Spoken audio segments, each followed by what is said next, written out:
Se predsednik vlade Robert Golob ponaša s perjem Janeza Janše, ko slavnostno odpira nova javna neprofitna stanovanja, kot so bila tista v Novem mestu, in kjer je napovedal največji investicijski val v gradnjo stanovanj v zgodovini države.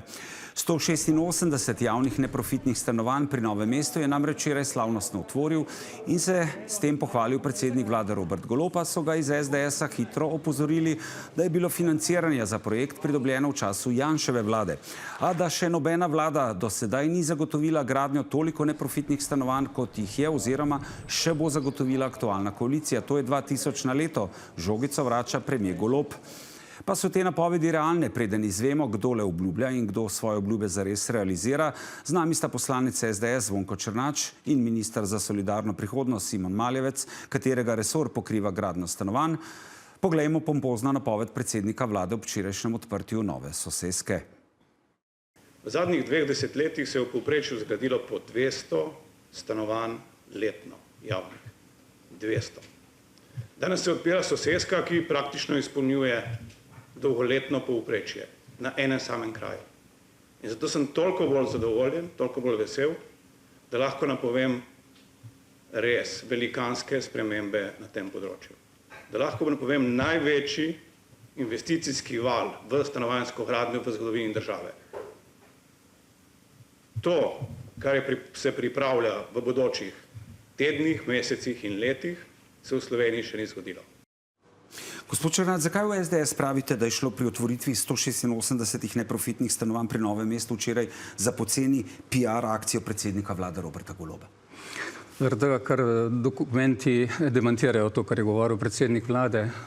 Ta stanovanja so del kvote 1000 javnih najemnih stanovanj, ki so bila zagnana preko načrta za okrevanje in odpornost in glede katerih je javni razpis objavil prejšnji minister Vizjak spomladi leta 2022. Naj povem še, da prejšnja vlada, ki jo je vodil gospod Janša, ni imela te sreče, da bi od predhodnikov podedovala bogate načrte in zastavljene projekte. Sedanja vlada to srečo ima, tako na stanovanjskem področju, kot pri domovih za starejše, kot na področju zdravstva, šolstva in na številnih ostalih področjih.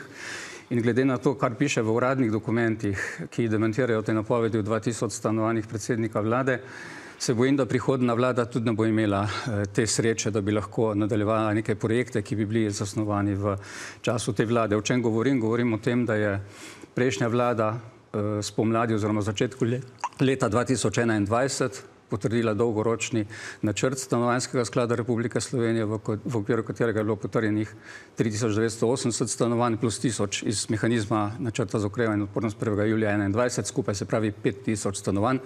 Zdaj pa Golob govori o nekem zgodovinskem ciklusu 2000-ih, ki jih pa v dokumentih ne Republiškega stanovanjskega sklada, ne ostalih dokumentih ni. Ja, to enostavno ni res. Če gremo prvič na stanovanja, ki so bila včeraj odprta.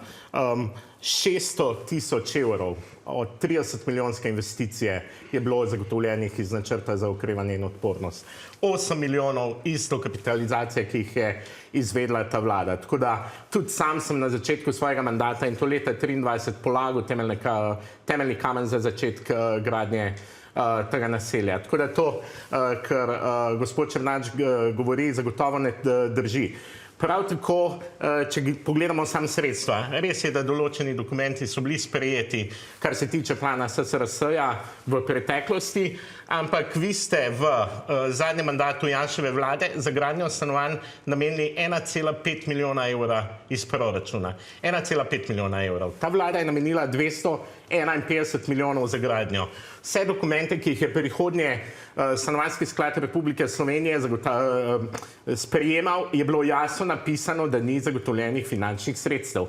Torej, lahko je potrditi določene dokumente z nekimi števili stanovanj, ampak če ne zagotovimo zadostnih finančnih sredstev, gradnja stanovanj seveda ni mogoča. Kaj pravite na ta očitek? Glejte, tukaj imam poslovni načrt Republiškega stanovanjskega sklada v času vašega mandata, govori o letu 2024, kjer je zagotovljenih sredstev za leto 2025 za 224 stanovanj, 52,45 milijona in ni zagotovljenih sredstev za preko 1200 stanovanj. Tako da to glede zagotavljanja sredstev morate sebi pripisati. Vsaka vlada je dokapitalizirala stanovanjski sklad, ker je to normalno.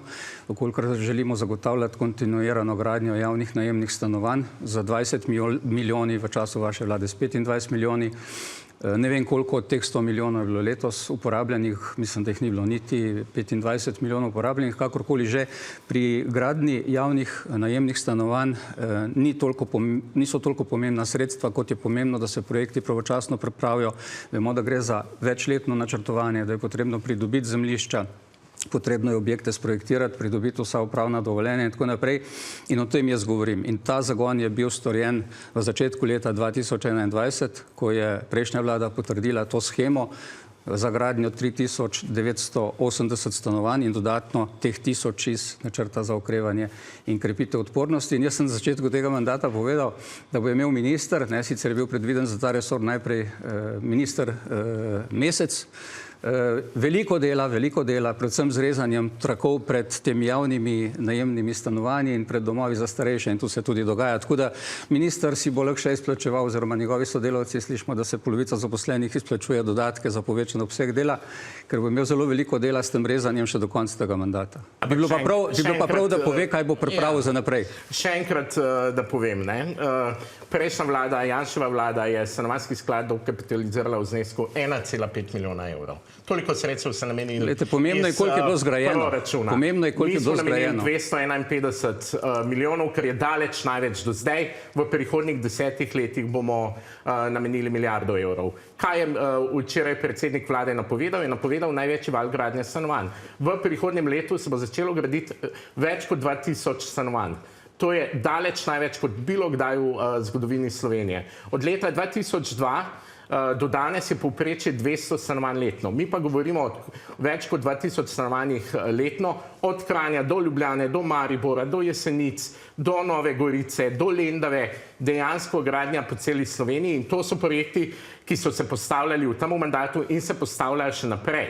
Pravkar pripravljamo tudi novi nacionalni stanovanjski program, ki bo poleg denarja zagotovil tudi okvirje po krajih za gradnjo 20 000 stanovanj, ki smo rekli, po modelu v prihodnjih 10 letih, po modelu 2000 stanovanj letno. Tako da obljub se držimo. Govorimo o tem, da se bo v letošnjem začetku prihodnjega leta v krajih, ki sem jih naštel, podatke lahko tudi preverite. Sam stanovanjski sklad republiški ima pripravljene projekte za več kot 1800 stanovanj, ljubljanski 400 jih trenutno gradi, 400 jih ima še dodatno pripravljeni in tudi ostali. Tako da projekti se izvajajo, gradimo največ, kot se je gradilo kadarkoli od osamosvojitve Slovenije. V preteklih letih, tam nekje od leta 2021 naprej, je bilo zgrajenih približno 1000 javnih najemnih stanovanj letno.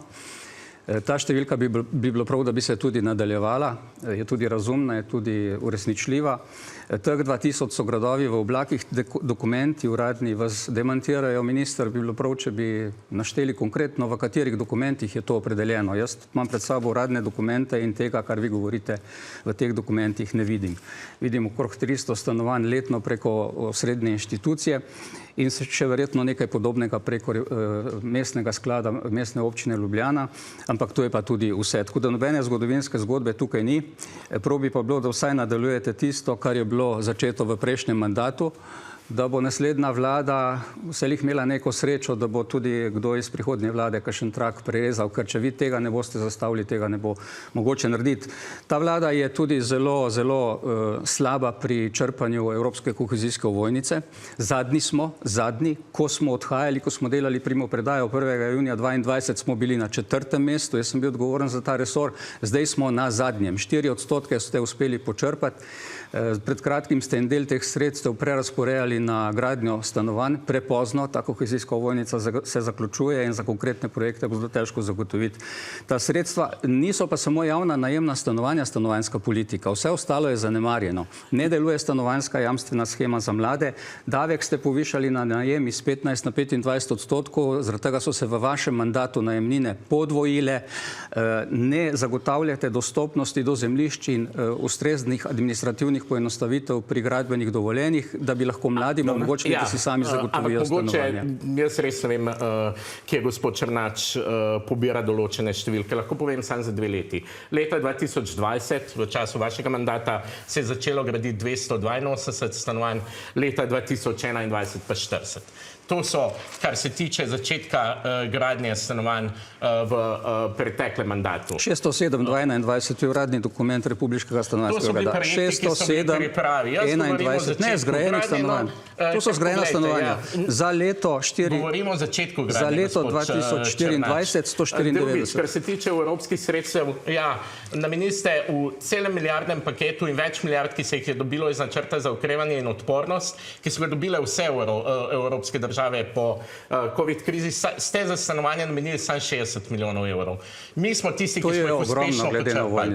Vsi smo jih uspešno, mi smo jih uspešno počrpali in uspešno izvedali vse projekte, ki so bili tu predvideni in jih tudi izvedali, kar me veseli, in dodatno zagotovili še samo v tem mandatu 251 milijonov evrov za gradnjo stanovanj in nadaljnih do milijarde evrov v prihodnjih 10 letih. Glede tega delim veselje nad tem, za prihodnje in boste videli v prihodnjem letu, jaz verjamem, da bomo imeli še en mandat in da bomo z veseljem odpirali tudi v prihodnjih letih stanovanja, če jih bo pa kdo drug, bo teh stanovanj več kot 2000 60 milijonov iz načrta za okrevanje je omogočilo pridobitev 1000 javnih najemnih stanovanj in tukaj moram povedati, da smo v Slovenski demokratski stranki veseli, da je sedanja vlada to pot nadaljevala in da te poti ni prekinila in da so te projekte pripeljali do konca, samo če dovolite, ker na nekem drugem področju, kjer smo ravno tako trdo izpogajali nepovratna sredstva na področju zdravstva, so kolegi ministra zamočili v celoti. Univerzitetni klinični center v Ljubljani bi bil lahko v celoti prenovljen, ker je bilo zagotovljenih 50 milijonov evrov nepovratnih sredstev. Vaša vlada je zamočila, tega projekta ni izpeljala do konca in še številne druge na področju zdravstva, recimo negovalno bolnišnico v Mariboru in tako naprej. Tako da, kar se stanovanj tiče iz načrta za okrevanje, povem še enkrat, hvala Bogu, da ste ta projekt pripeljali do konca, da je bil ta razpis, ki ga je objavil prejšnji minister Vizjak, uspešno zaključen in da so preko tega mehanizma načrta za okrevanje ljudje oziroma bodo prišli, ker niso še vsa stanovanja zaključena do 1000 domov. Govorimo o enkratnem znesku. Govorimo o enkratnem znesku 60 milijonov. Ne, govorimo o stanovanjski politiki. Ja, ampak nujno za stanovanjsko gradnjo in za stanovanjsko politiko je pa zagotovljena kontinuirana sredstva. Ja, in od kje prihajajo kontinuirana sredstva? Saj se plačujejo, poglejte minister, ne. Če bi vi kot prejšnja vlada namenili redno letno 100 milijonov evrov za letno gradnjo, jaz verjamem, da bi bila zdaj situacija bistveno boljša za vse. Nujno je in me veseli, da se vsaj strinjamo, da je stanovanjska politika tista, ki je nujna, ki mora biti v središču prizadevanj nas kot države v prihodnje. Ampak le, če bomo zagotovili jasne pogoje, kontinuirana finančna sredstva, bo se lahko ta politika razvija. To govorijo čisto vsi stanovanjski skladi.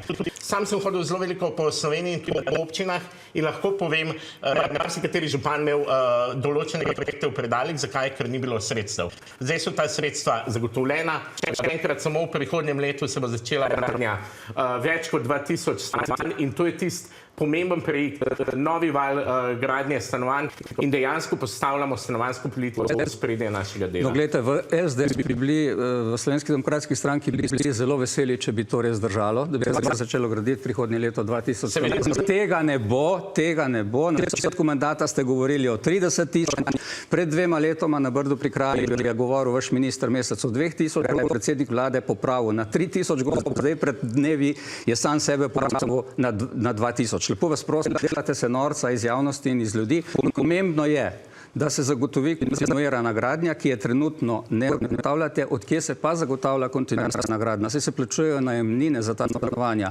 Neprofitne najemnine morajo pač zagotavljati vračilo tega vložka. Socialna politika pa mora zagotavljati nadomestilo tistim, ki te najemnine ne zmorejo. To je pravilna politika. In kar se tiče dokapitalizacije, prejšnja vlada je dokapitalizirala stanovanjski sklad točno s toliko sredstev, kot je bilo potrebno, da se je zagotavljala kontinuirana gradnja približno 1000 tisoč javnih najemnih To stanovanj letno. enostavno ni res. Vsa finančna poročila in vse To drži. dokumenti stanovanjske Jaz zakonodaje mislim, da vi- govorijo, da ni. Jaz mislim, da vi tega dokumenta ne poznate, glejte. Poznam ta dokument. To je ta Ampak to je poslovna, petletni načrt. politika. To je Bi bilo petletni pro- načrt, bi bilo dobro, da ampak ga stanovanjski preberete. sklad vsako leto tudi sprejema novo. Na predstavitvi Hranje sem bil tudi z gospodom Meremcem, skupaj na tiskovni konferenci, kjer je tudi sam povedal, koliko stanovanj bo prihodnjem letu začel graditi. In iz tega načrta sem vam jaz prebral, in iz tega 1800. načrta sem vam jaz prebral številke. Ja, Dobro, zdaj Video, manj- to ostalo vsak pri svojem, tole boste prebrali oziroma prebrali po oddaji. Najlepša hvala obema, da ste bili naši gosti. Hvala.